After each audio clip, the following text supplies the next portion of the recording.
అయ్యప్ప స్వామి వాహనం ఏంటి అనగానే అందరికీ గుర్తుకు వచ్చేది పులి.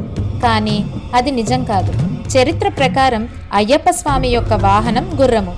శబరిమల యాత్రకు వెళ్లే భక్తులందరూ అయ్యప్ప స్వామి ఆలయంలో ఇది గమనించే ఉంటారు. ధ్వజస్తంభం మీద వాజీ వాహనం ఉంటుంది. వాజీ అంటే గుర్రము. పులిపాలు తీసుకురావాలన్న తల్లి కోరిక మేరకు అయ్యప్ప స్వామి అడవిలోకి వెళ్తారు. అప్పుడు ఇంద్రాది దేవతలు పులి రూపంలో వస్తారు.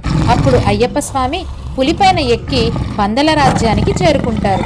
కేవలం ఆ సందర్భంలోనే అయ్యప్ప స్వామి పులిని వాహనంగా చేసుకున్నారట.